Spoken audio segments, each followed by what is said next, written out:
Hello everyone and welcome back to another DrAce video. Today we are using Jorge Martin here in Silverstone and we will commence battle now.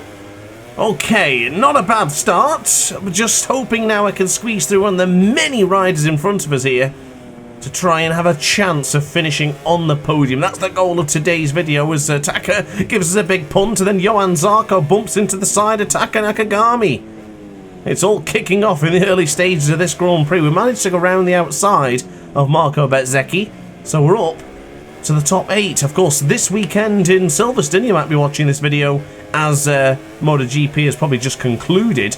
Of course, they will all have their retro-inspired liveries. Still yet to be confirmed which bike will be running what sort of livery, and I don't think there's a specific theme. I think it's just the 75 years of MotoGP, so it could be literally any theme that they want. But I would imagine the Hondas are going to do something related to the Repsol Honda from like Duin or something, so from the 90s. Then I imagine a team is going to do something else from like the 80s or the 70s, and so on and so on. But there's some of them I'm not too sure, because the likes of Tech 3, they've only been in the championship for a couple of years. It's not like they've got the history, well, I'd say for like 10 15 years. Are they going to use one of those ones from there? As goodness me, that was aggressive up the inside of DiGiantonio. I actually hit the brake a little bit too hard then, so the front wheel locked and the rear wheel lifted off the floor, resulting in a big hit on DiGiantonio. I don't think he's going to be happy with that one. Apologies to the Italian. Wasn't quite my intention, to be honest with you, but yeah, apologies to Fabio DiGiantonio. So anyway, yeah, regarding the team liveries, I'm looking forward to seeing it, and I'll be sure to chat to you guys in the comments section when they have been released. But here we go on the brakes. They're trying to go around the outside of the Gresini Ducati. Alex Marquez dethroned. Oh heck. Oh, and he comes back on through as well. Goodness me, well played, Alex Marquez, taking advantage of my little mistake there with Jorge Martin, and now rubbing his racing once again, going into the Abbey corner. This has been a messy start to the Silverstone Grand Prix. This is not how I envisioned it to go. But I would probably say we're doing a little bit better than when I tried it with Alex Rins. I struggled with that one, and I do believe Alex Rins is going to be back this weekend actually in MotoGP. So I'm pleased to see the Spaniard. Now, one thing I did want to mention actually is regarding the Gresini team. I have a funny feeling that they're going to revive the Fausto Gresini livery that they used in Mazzano with Enea Bastianini. Now, I kind of hope they don't, and I kind of hope they do something more unique, but at the same time, that is a fantastic livery, so it would be cool to see the 73 and the 93 using that livery again, but I would like to see something else. Maybe the same, but maybe like a little bit of a different colour to it or something. Just that we kind of seen the same livery a few years ago, so that's basically why I'd like to see something a bit more special. But enough about liveries, because I could be talking about them all day, because I reckon they're going to be absolutely brilliant. But we'll see. We'll see what happens, and we'll chat about it in the comment section down below. But let's talk then Silverstone, MotoGP. Who is going to be on top step of the podium on Sunday the 4th of August? Now, I won't be able to watch the race live, so when you're watching the, oh goodness me, Bastianini, no! Why did he lose the front? Oh god, I hate when that happens. He went up on the inside, I actually lifted up to try and avoid him, and then he slowed down to sort of like compensate that he was going to touch me. And then unfortunately, I think he might have touched the apex, or he hit the brake a little bit harder. Oh no. Well, unfortunately for Bastianini, he's got him backed. He went down, but he's not out. So he's still circulating somewhere around the circuit, so good stuff for an Bastianini. And then he's been given a warning for something happening behind. I think he collided with one of the Hondas, possibly Marini. I've seen it pop up on the right, but I didn't mention it at the time. But yeah, I'm not going to be able to watch the Silverstone GP on the day. I'll be watching in a few hours' time, so if I haven't responded to anyone's comments, two reasons. I'm either still commentating at Emra in Mallory Park, or I'm catching up to MotoGP now and I'm trying to avoid any potential spoilers of the fantastic British Grand Prix I'm sure it will be. Now, the interesting thing today I wanted to mention, because for the purpose of the video, and for the purpose of looking at weather forecast in Towcester, where Silverstone is, I did notice that there could be a chance of rain this weekend.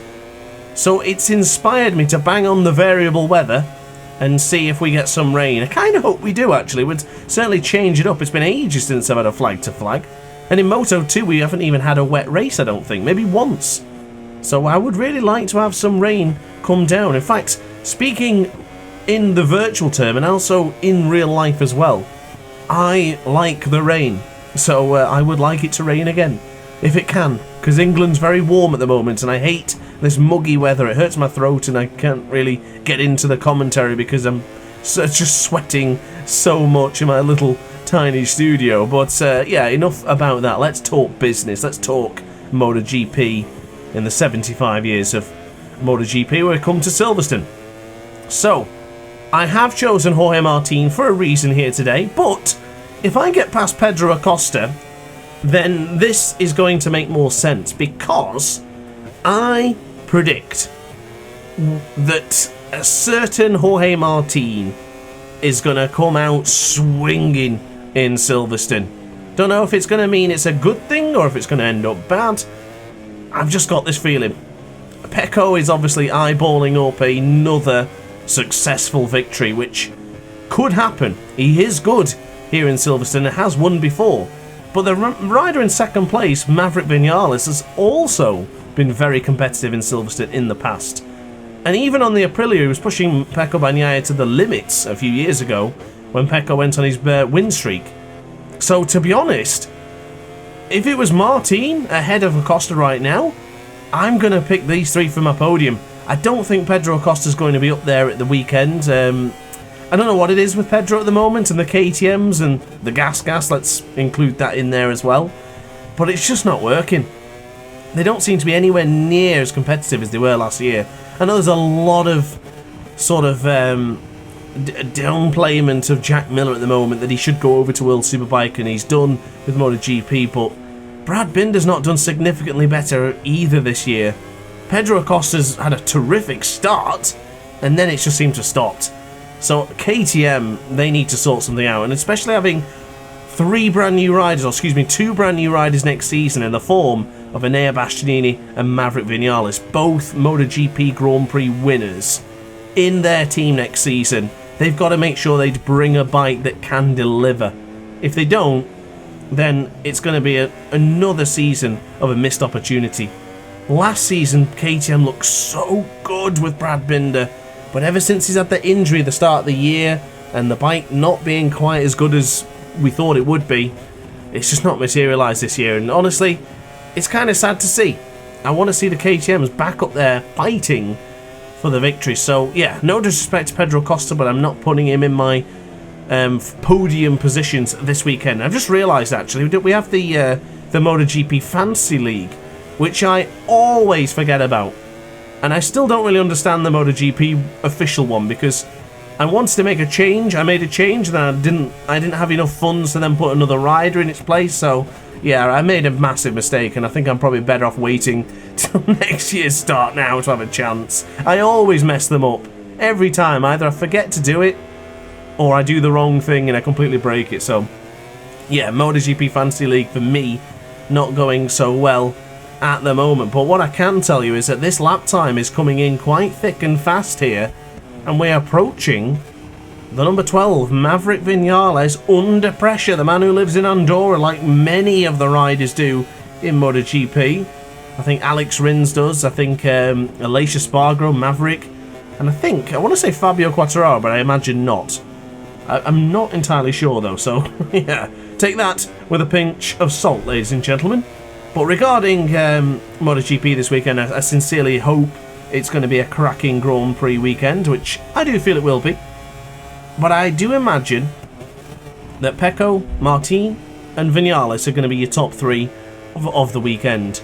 Marco Bezzecchi goes there has done well in the past there, but he's just not quite grasping the GP23 like he did with the GP22.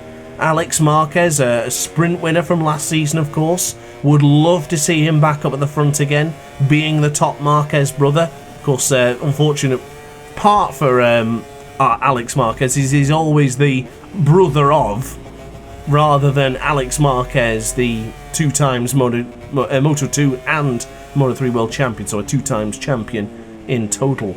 So yeah, I would like to see a few names in there as well. Alicia Sparger's done well in Silverstone as well, of course winning here last season. Will he go back to back? Who knows? I'd like to see him up there. Of course, it's his final season, so to get a win in your final season is something that I would probably say not many riders have done. So I would definitely like to see him pull that off. I think maybe Davizio. No, maybe not Davizio, because he came back. Probably Casey Stone is the last rider I can think of to do that. Did Danny Pedrosa win in his final season? Possibly. Or maybe not. I have a feeling he might have won 1. That's a trivia question for you guys. What was the last rider to win a race in his final season before retiring? I'm really thinking of names now, but I would have to say it would probably be either Pedrosa or Casey Stoner. Casey Stoner's guaranteed. Or not Ben Spies either, actually, now I think about it, because he moved over to the Pramac Ducati. Oh my god, completely abused that corner there. Trying to remember MotoGP riders, and then the American Ben Spies popped into my head, and then now went wide. This is not going too well, actually, and I am beginning to struggle to catch up to Pecco Bagnaia. I don't mind chatting away and trying to catch up a rider that's within range, because you sort of go in autopilot, but at the moment my reference is just too far ahead of us. I'm going to get that gap down, but I can't keep it under 2 seconds, can I? What is it across the line? 2.06. We've got to keep on this way, but that's a shame that, because I dropped into the 57s for the first time since lap 2. That's quite a drop from that previous lap, but I must say, looking at it as we just dive into the loop, I think this is getting colder. Not sure yet. And we might get rain. I did put it on the variable part, and I think I forced the weather condition. Did I change it? I think I did. I hope I did. I mean, I wanted to try and surprise you guys, but I do think I forced it. But now I'm not sure. I can't remember. I was trying to record a few things actually ready for today, because I wanted to change the intro a little bit to more quick. That's rain. That is rain. Yes. We'll get that subtle camera change in a moment as well. But yeah, I wanted to change the intro up a little bit, so I think sometimes the intro can be a bit stale, a bit stagnated, where of course I'm going to introduce stuff and what we're going to be doing. So instead, let's just crack on with it whilst the red lights are waiting, and then we get on with the video. So I was thinking a little bit more fast-paced, action-packed in this particular video here today. And as we look, 0.7 of a second is what we're losing. Even with rain falling, we've not lost that much time. However, Pecco has pulled half a second on us. So he must be doing near lap record pace right now for us. Our fastest lap was 1:56.1, and I would imagine he must be doing the mid 1:56s, which is difficult to beat. I was alright when I had a reference like Acosta or Vinales to catch, but since they've gone, I'm kind of struggling a bit. Now, this is the interesting point. The white flag has come out, but that's no good to us. We're already well and long begone before that. There is riders pitting now. That is interesting. I don't think I would pit yet anyway. I would probably wait another lap. Although the tyres are looking... it was a little bit cold on the left-hand side for the front there. Now on the right-hand side, yeah, this is the last lap. I know there'd only be 2 laps, but there's something I've got to think about here. The last time I tried to do a flag-to-flag where I tried to stay on slicks, it went horribly wrong. And now looking at it, it's a 2-minute lap time. It's going to be even worse if you're running slicks on a wet track. I don't think it... No. There's no way you could stay out on slicks. Pecco's absolutely flying though. He's clearly not bothered by these wet weather conditions. He's grasped the championship lead after Martin binned it in Sachsenring, and he's just gone with it. He is good. He's going to be a 3-time world champion this year, I think. I can't see him surrendering too many more points to Jorge Martin over the season now. He looks like he's really in his gear. And probably, I mean, I don't think there's anyone who could beat Pecco Bagnaia, to be quite honest with you. Top of the world in MotoGP. Those tyres are freezing. Those tyres are really cold. So this is the point. Pecco Bagnaia, he looks to be sliding though. He seems to be struggling a little bit.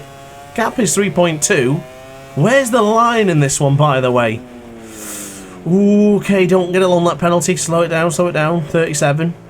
Oh, where's the line? Where's the autopilot line? There, that was supposed to be it there. What, it isn't?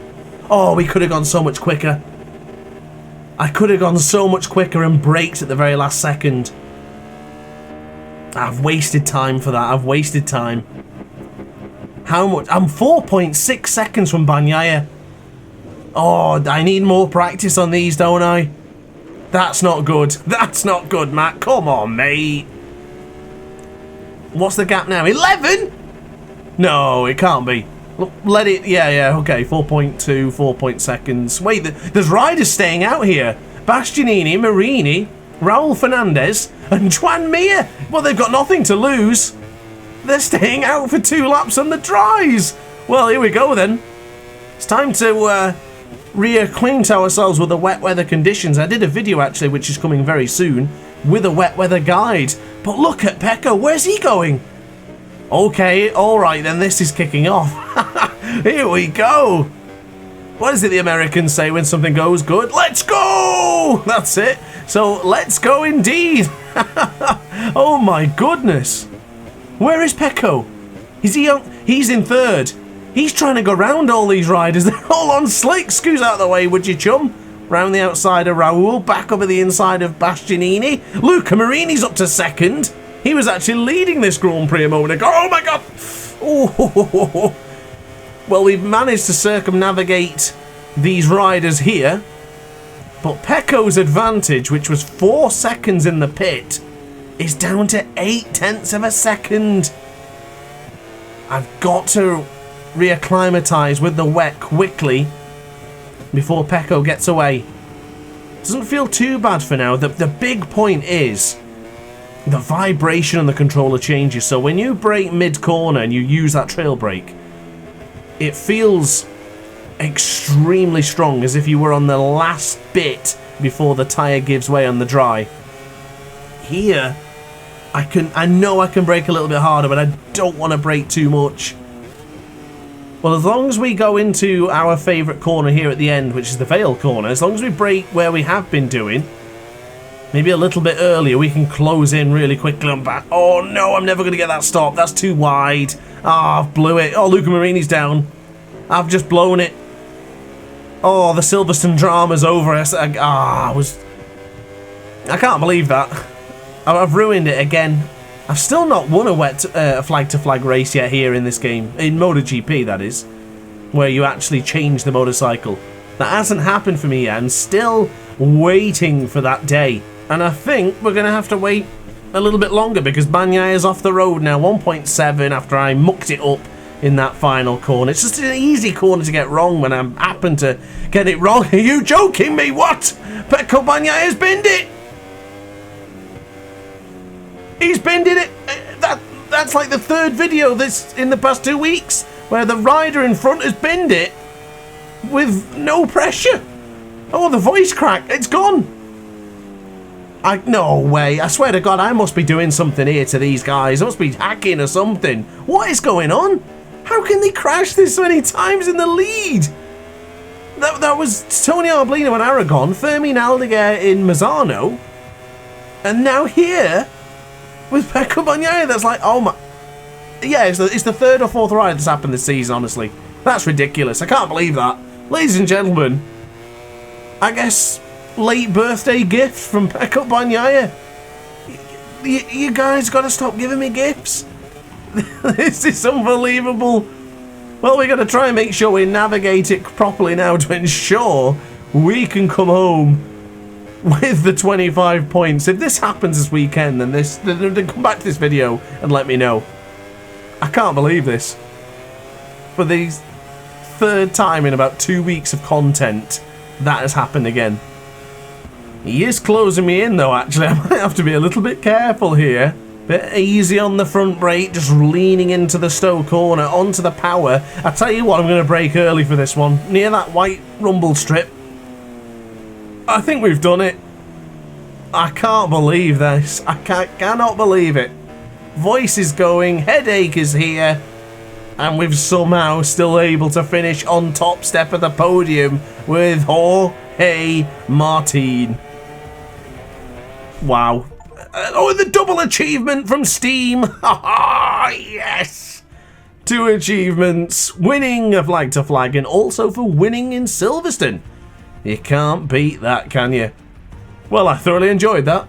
I sincerely hope you guys did as well. If you did, let me know in the comments section down below and I'll be sure to see you in the next video. See you in the comments section to chat about MotoGP. Ciao for now. Oh hi, didn't quite see you there. Good to see you're still here. If this video didn't quite set your appetite, then why not watch some more DrAce content by clicking the video shown on screen now. Furthermore, if you would like to follow me on social media, you can do so now with the links down in the description. Consider subscribing so you don't miss a single DrAce video.